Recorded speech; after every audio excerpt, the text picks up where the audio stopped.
A Esteban Moctezuma.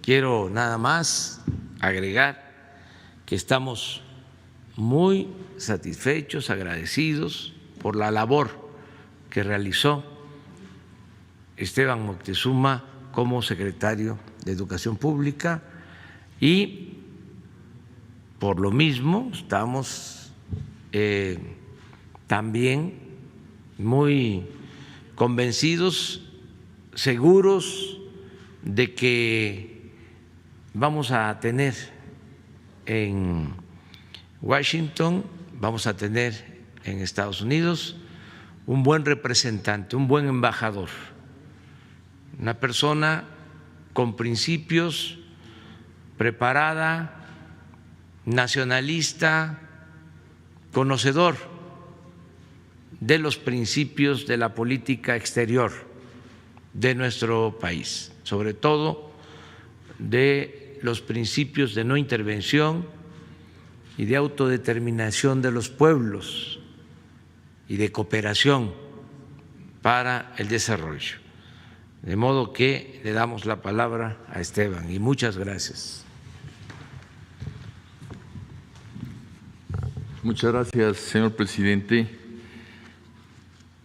Maestra Delfina Gómez Álvarez, Ricardo, amigas y amigos de los medios de comunicación, señoras y señores, hoy compareceré ante el Senado de la República para que delibere sobre mi ratificación como embajador de México ante los Estados Unidos de América. Por ello, me veo obligado a presentar a usted, señor presidente, mi renuncia como secretario de Educación Pública. Es un día de sentimientos encontrados. Por una parte, siento un profundo honor de haber sido nombrado por el presidente Andrés Manuel López Obrador, representante del Gobierno, del propio presidente y del Estado mexicano ante los Estados Unidos de América como embajador extraordinario y plenipotenciario. En materia internacional no hay relación más importante. Estados Unidos nos compra 8 de cada 10 exportaciones mexicanas. La producción de los estados americanos del sur, junto con los estados mexicanos de la frontera norte, suman lo equivalente a la cuarta economía mundial. No hay frontera más dinámica en el mundo. Viven allá 37 millones de personas de origen mexicano, que es más del 11% de la población total americana. No le queda otro destino a esta relación que seguir creciendo, mejorando y madurando. Una colaboración en la soberanía y el respeto. Cada país debe poner su voluntad en crear la región de América del Norte, incluyendo a Canadá, que con respeto a sus soberanías formemos el bloque más poderoso a nivel global, sin olvidar a nuestros hermanos centroamericanos. Sepa usted, señor presidente, que seguiré dando lo mejor de mí con honradez, resultados y profundo amor por México. La otra parte de mis sentimientos son de tristeza. Al concluir mis labores en la Secretaría de Educación Pública, me despido de millones de maestras y maestros amigos, de madres y padres de familia con quienes hemos trabajado en estos difíciles momentos y de millones de niñas, niños, adolescentes y jóvenes que son el centro de nuestra atención diaria.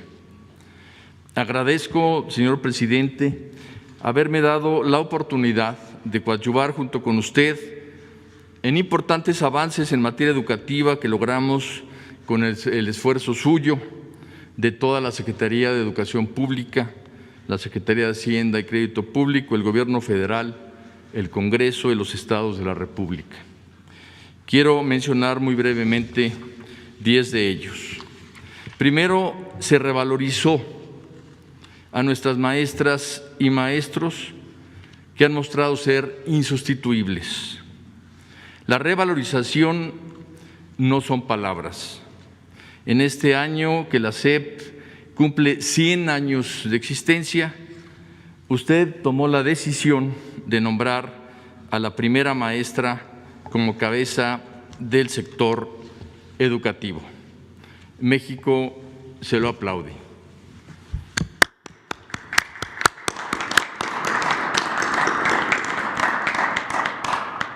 La revalorización se expresa en apoyo tangible al magisterio, como es la basificación de más de 300,000 maestras y maestros, mantener su salario y prestaciones íntegras durante la pandemia, un diálogo personal del presidente con el liderazgo magisterial, su decisión de impulsar el sistema educativo con justicia laboral y respeto magisterial significó contar durante 2 años con ciclos completos, sin un solo día de paro laboral en todo el país, algo que no sucedía desde hace 35 años.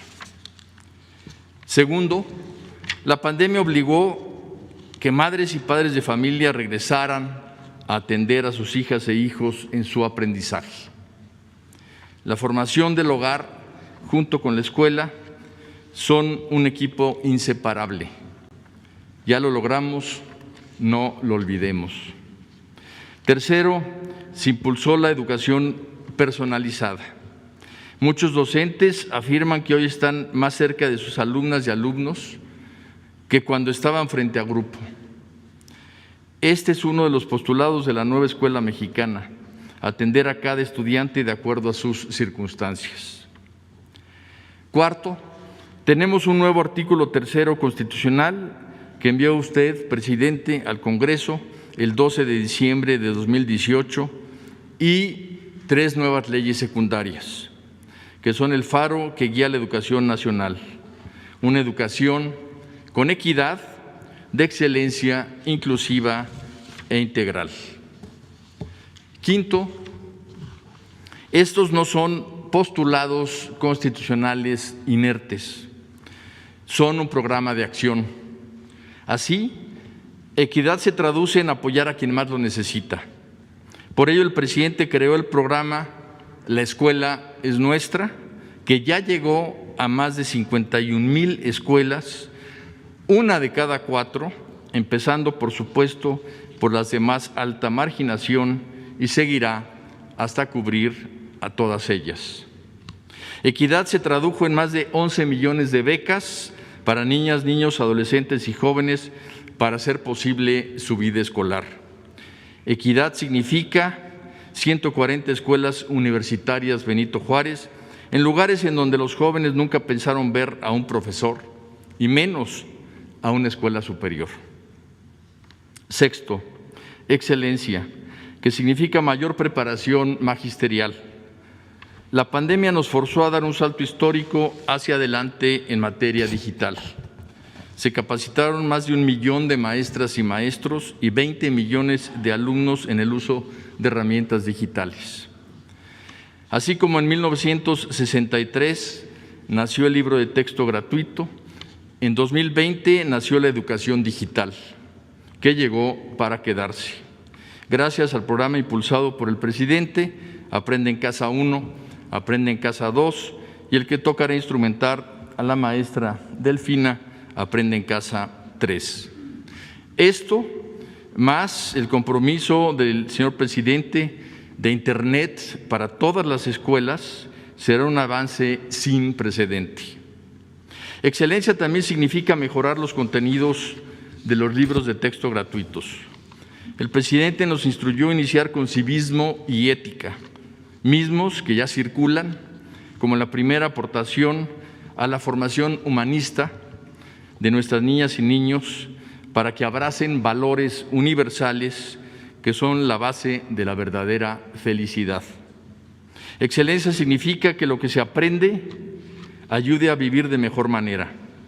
Por ello, nos instruyó el presidente a incorporar contenidos de vida saludable en la currícula educativa para impulsar 3 hábitos de vida personales. Primero, una sana nutrición. Segundo, practicar el ejercicio y la activación física. Y tercero, vivir con limpieza e higiene. Nada es más efectivo contra la enfermedad que un sistema inmune fuerte dentro de un cuerpo sano con una mente sana.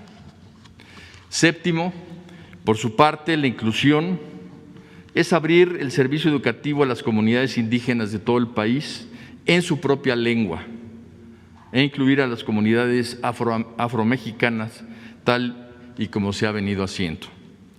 También incorporar contenidos regionales y locales en planes y programas de estudio y fortalecer la interculturalidad de nuestro país,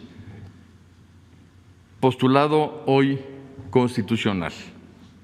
La educación a distancia ha sido aprovechada también por adultos y adultos mayores que han concluido y certificado sus estudios, como José Ortiz, don Pepito, de 104 años de edad, que acaba de concluir sus estudios y se certificó y nos mostró que nunca es tarde para aprender. Inclusión también significa apoyar a las personas con discapacidad de manera especial. Finalmente, inclusión significa enfoque de género en todas las decisiones educativas, como usted lo ha instruido, señor presidente. Octavo, educación integral significa educar para la vida. Por ello, además de fortalecer el aprendizaje de lectoescritura, matemáticas, tecnología y ciencias, se ha incluido en la currícula los valores, el civismo, la ética, las artes, en especial la música, y el desarrollo socioemocional, esto último nunca antes más urgente que ahora. Noveno, la pandemia pudo ser enfrentada en el educativo con la educación a distancia, misma que aunque tiene importantes aportaciones para la mayoría de nuestras alumnas y alumnos, también deja retos que afrontar. Las niñas y los niños no están compartiendo y socializando cotidianamente. La duración de la pandemia ya provoca tensiones en los hogares y urge regresar a clases garantizando la salud. Para este regreso a clases hay un protocolo que permitirá identificar los rezagos para darle prioridad, así como al abandono escolar o los problemas socioemocionales tanto de alumnos como de maestros. El tiempo será el mejor juez de cómo el magisterio salió con todo su compromiso y esfuerzo a evitar que se suspendiera el aprendizaje. Nuestro mayor reconocimiento a las maestras y maestros de México. Ha sido el mayor honor de mi vida encabezarlos durante estos 2 años. Décimo, se atacó frontal y estructuralmente la corrupción, la lucha contra lo que llamamos el huachicol educativo a través del sistema abierto y transparente de asignación de plazas, permitió asignar más de 20,000 plazas con mayor transparencia que antes se manejaban de manera irregular. Finalmente, señor presidente, señoras y señores, nada será igual después de la pandemia. No podemos seguir descuidando nuestra salud, no podemos seguir agrediendo al medio ambiente, no podemos tolerar la corrupción, la desigualdad y la pobreza. La nueva escuela mexicana forma mexicanas y mexicanos incorruptibles, con conciencia social, capacidades plenas, pensamiento crítico, productivos, con pasión por el arte y la cultura y, sobre todo, con un profundo amor por México. Muchas gracias.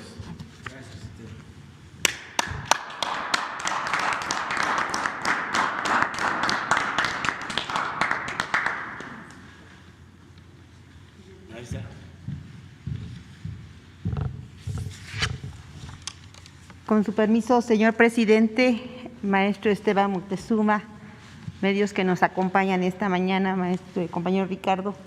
Muy buenos días tengan todos ustedes.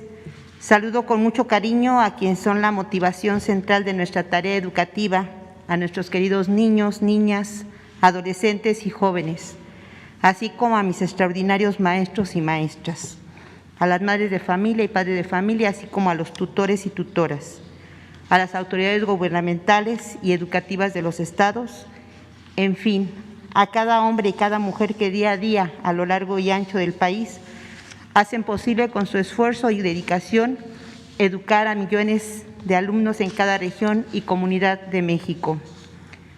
Como pueden imaginarse, es un honor asumir la responsabilidad de la Secretaría de Educación Pública. Me llena de orgullo que nuestro presidente pensara en mí para este encargo, porque así lo asumo, no como un cargo político o burocrático. Asumo esta responsabilidad como el encargo más hermoso que puede existir y que es el de coadyuvar en el proceso de educar a millones de personas. Este año efectivamente se cumple el centenario de la Secretaría de Educación Pública y por ella han pasado figuras increíbles como Vasconcelos y Torres Bodet, que marcaron el rumbo de la educación y conformaron la identidad de nuestro pueblo. Pero también en estos 100 años hemos presenciado la burocratización de esta institución. Hemos visto cómo perdía su alma y su esencia. Muchos de nosotros como maestros vivimos o fuimos testigos de abusos, de simulaciones, de desvíos y de negligencias. En suma, de la corrupción en nuestra noble secretaría. Pasamos de figuras notables, pedagogos, filósofos, poetas, verdaderos idealistas, verdaderos funcionarios públicos, a simples burócratas, administradores de una institución sin alma, automatizada y utilizada. Por ello sorprende que sea la primera vez en 100 años que el encargado de esta Secretaría tenga su origen en la educación básica del Sistema Educativo Nacional.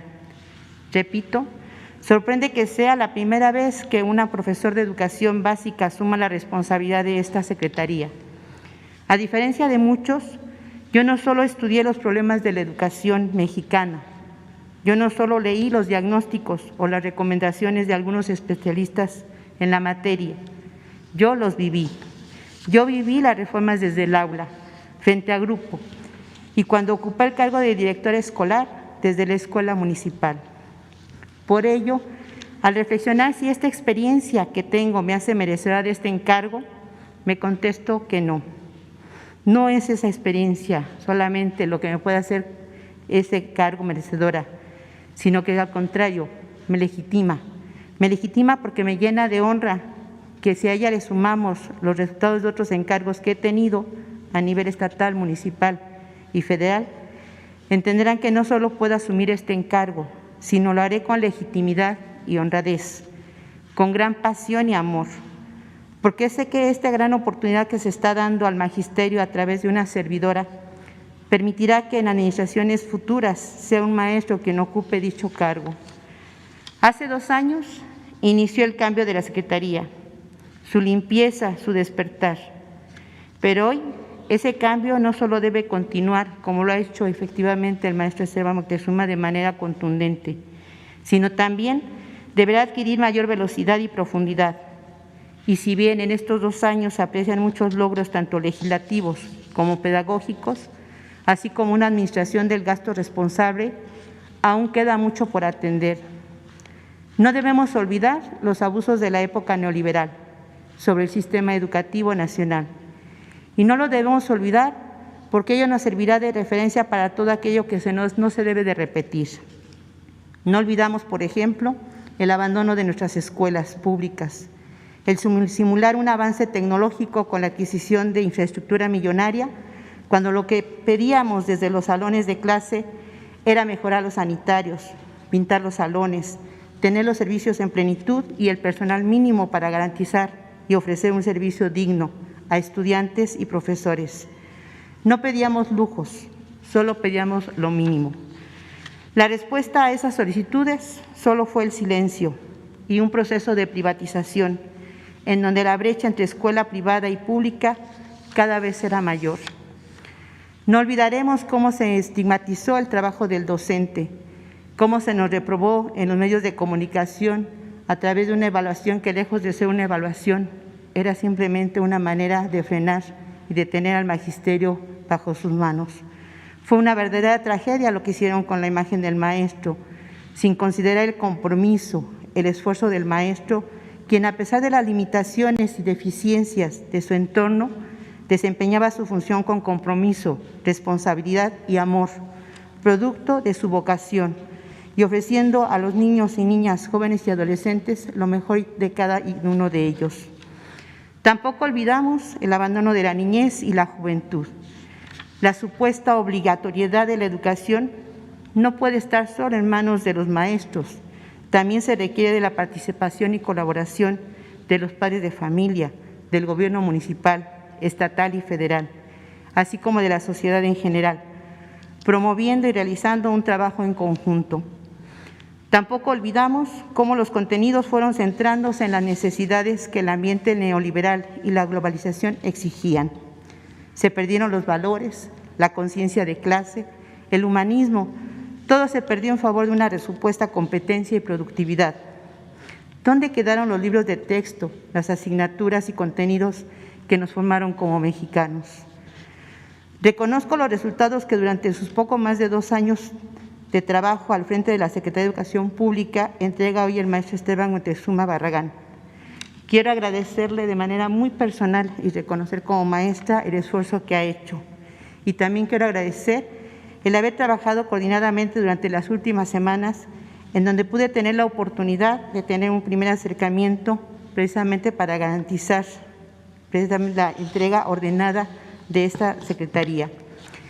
El secretario Moctezuma deja un legado importante que retomaremos para hacer posible que los aprendizajes continúen sin dejar a nadie atrás, ya que el gobierno del presidente Andrés Manuel López Obrador marcó a la inclusión como uno de los ejes de la Cuarta Transformación desde un principio establecido que debemos atender a todos los mexicanos bajo el principio de que por el bien de todos, primero los pobres, en donde él ha hecho acciones tendientes precisamente a lograr ese objetivo. Ya lo mencionaba el maestro Esteban Moctezuma, las becas Benito Juárez, las universidades de bienestar Benito Juárez, la relación que efectivamente cambió en lo que se refiere con el magisterio de México, así como la basificación de docentes. Son logros inobjetables que debemos al impulso que el presidente ha dado al sector educativo mexicano para una educación con equidad y excelencia. Pero así como se han logrado avances significativos, nos esperan metas y nos esperan retos. La pandemia efectivamente llevó al sistema educativo nacional a la necesidad de adaptarse continuamente mientras se avanzaba en la lucha contra el COVID-19. El primer reto es hacer posible precisamente el regreso gradual a los planteles, acorde con el semáforo sanitario y en acuerdo con el gobierno estatal y autoridad educativa de cada entidad, así como de los padres de familia. Esto requerirá garantizar las condiciones de limpieza, salubridad, infraestructura y recursos en los planteles, así como la difusión y aplicación de protocolos de seguridad sanitaria, pero sobre todo de la participación de la comunidad que integra precisamente las instituciones educativas. Haremos un diagnóstico continuo que permita identificar el rezago educativo y el abandono escolar por la pandemia, así como para definir estrategias de atención a la población vulnerable. También estaremos atentos a la aprobación de la Ley General de Educación Superior para establecer mecanismos de coordinación para su aplicación. La pandemia ha condicionado considerablemente algunas de las funciones sustantivas de la SEP. Por ello, debemos encontrar mecanismos para restablecer los trámites y servicios en torno a la emisión de certificados, revalidaciones y acreditaciones. También revisaremos a fondo para fortalecer y seguir transparentando los procesos de ingreso, permanencia y promoción a la carrera de los docentes. Daremos especial atención e importancia al programa de La Escuela es Nuestra, impulsando la conformación de comités escolares y la dispersión del curso del programa para no precisamente perder esta noble acción y tarea. Además, haremos una valoración de los avances en infraestructura en 2 años y de haber modificado la forma en que se atienden los rezagos en este complejo rubro. Hoy tomo la más alta responsabilidad de ser secretaria de Estado, que es una de las áreas más significativas y trascendentes para el desarrollo del ser humano, que es la educación. Estoy consciente que la educación es un hacer total, es un reto y sobre todo en estos días un esfuerzo integral. La educación, que es el pilar donde el ser humano alcanza su desarrollo y autonomía como individuo dentro de una vida en sociedad. Hoy más que nunca los maestros y maestras tenemos la gran oportunidad histórica de ser parte de una transformación y de asumir un papel protagónico en la misma, y como decía Vasconcelos, nos compromete ante un futuro no determinado, nos compromete ante el futuro que hay que construir y potencialmente que se tienen las mejores oportunidades para vivir mejor.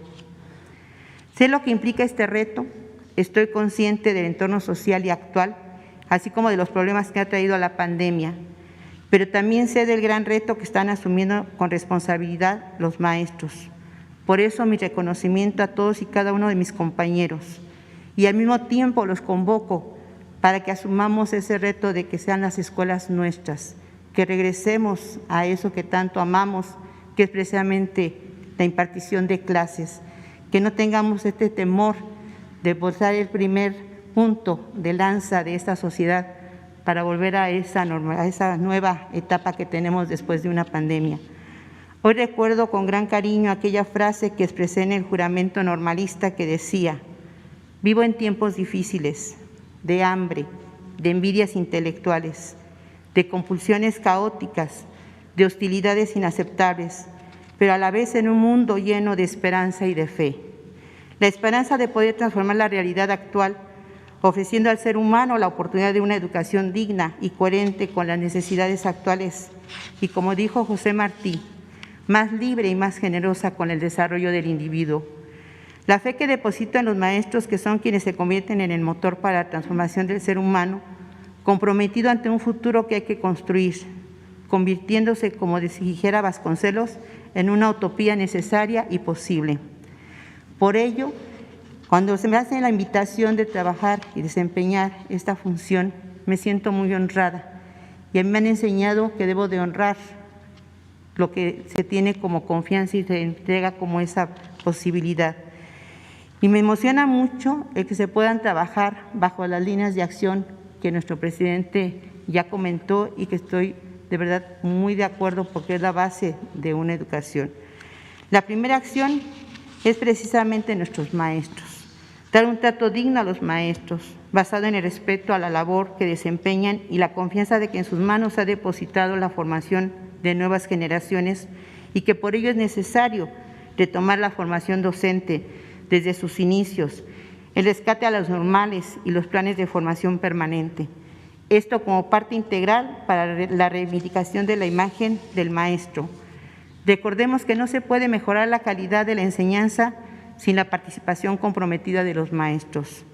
El segundo eje es la infraestructura, que es la infraestructura educativa.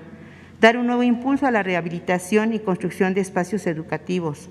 Recordemos que los edificios escolares son donde los alumnos pasan la mayor parte del tiempo desempeñando las labores del aprendizaje y se hace necesario ofrecerles espacios dignos, haciendo llegar los recursos económicos de manera directa a las instituciones educativas, como lo está haciendo el programa de La Escuela es Nuestra. Tercero, los contenidos educativos.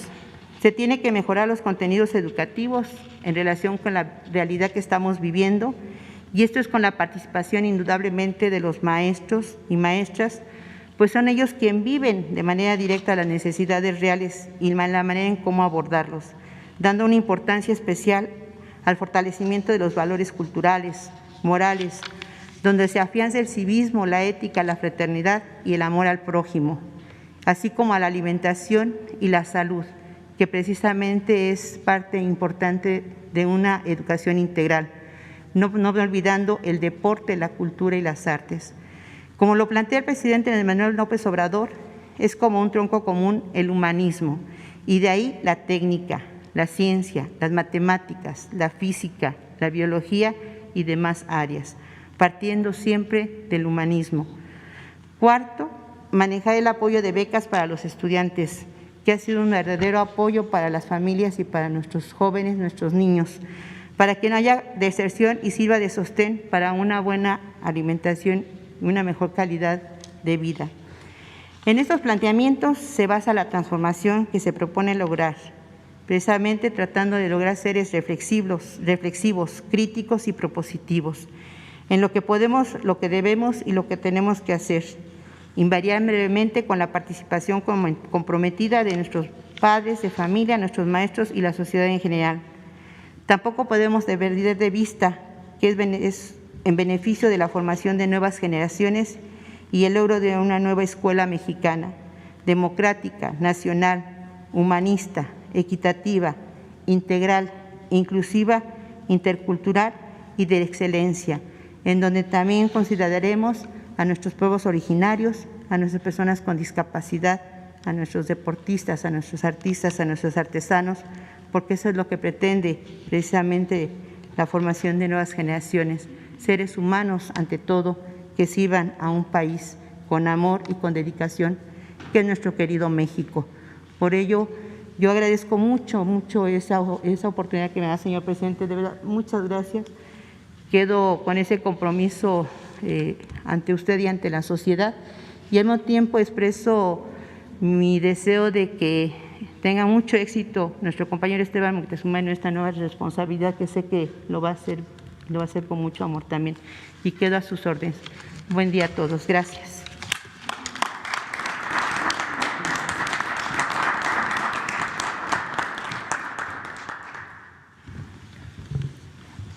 Hay un compromiso con una compañera, no sé si vino. Se quedó en Oaxaca. Bueno, pues entonces abrimos y mañana vamos con ella y luego ustedes tres y luego nos vamos para atrás. Gracias, presidente. Lisbeth Álvarez, de Grupo Político y ZMG Noticias. Saber si hay alguna tentativa para que los niños y las niñas ya regresen a clases, si en algún momento se ha pensado también vacunar a los niños y pues saber cuál es el resumen de esta educación a distancia, si los niños en verdad han estado aprendiendo y qué ha pasado con los niños que siguen sin tener internet, sobre todo en las comunidades lejanas. Gracias. Esteban, antes de te vayas. Muy bien. El programa Aprende en Casa lo hemos estado midiendo con diferentes encuestas y relación que tenemos con las maestras y los maestros. Hemos tenido una práctica de hablar con ellos de manera regular. Incluso la maestra Delfina nos acompañó en el último Zoom que tuvimos con cerca de 7,000 supervisores de todo el país. Son 15,000, o sea que un día tuvimos 7,000 y otro día tuvimos 8,000 para hablar con todos. La respuesta que hemos tenido tanto de madres y padres de familia como de alumnas y alumnos y los propios maestros y maestras es que el aprendizaje se ha llevado a cabo de manera satisfactoria. Se califica con un 8 el programa de Aprende en Casa. Y por otra parte, si ustedes recuerdan, pues Aprende en Casa nació como una respuesta muy rápida a la pandemia, pero era una época en que pensábamos que la pandemia iba a durar menos tiempo. Con Aprende en Casa 1 logramos cerrar el ciclo escolar, ustedes recordarán, 19-20, y cuando se hizo el examen de admisión para media superior, tanto de las instituciones de la propia Secretaría como autónomas, pudimos constatar, por ejemplo, con la UNAM, con el Politécnico, con otras instituciones, que el resultado de los exámenes había sido muy parecido a los años anteriores, o sea, no se había perdido aprendizaje durante Aprende en Casa 1 con respecto, cuando menos en ese caso, con los alumnos de tercero secundaria. Aprende en Casa 2 se llevó a cabo para abrir el ciclo escolar 2021 y en las evaluaciones que se hicieron en noviembre del año pasado tenemos también una respuesta satisfactoria por parte de maestras y maestros. Como ustedes recordarán, el programa se hizo para que tuviera la mayoría de las niñas y niños de México, de los jóvenes, la oportunidad de estudiar. Y la base fue precisamente la televisión, en donde el 93% de la población tiene televisión. También se hizo por radio para quienes no tuvieran televisión, en 22 diferentes lenguas indígenas.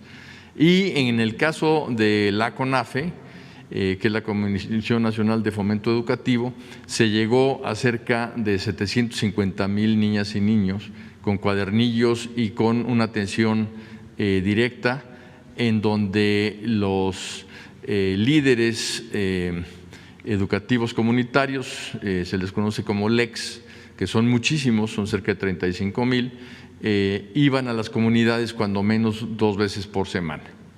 Esto quiere decir que la mayoría de la población fue atendida. La población que no fue así es la población que tendremos que atender con el protocolo de regreso a clases para precisamente evitar el rezago educativo. Hemos estado viendo con también maestras y maestros el abandono escolar. Es curioso ver cómo las maestras y los maestros, por iniciativa propia, cuando 1 o 2 niños ven que no se conectan a las clases, que no entregan sus trabajos, que no hay relación con ellos, van a buscarlos muchas veces a sus casas para ver qué es lo que está pasando. De manera que aquí hay un compromiso muy fuerte del magisterio para evitar ese abandono. En el protocolo de regreso a clases hay precisamente un mecanismo de emergencia en donde las maestras y los maestros checarán quienes no regresan al salón de clases para ver las causas y poder ver el remedio.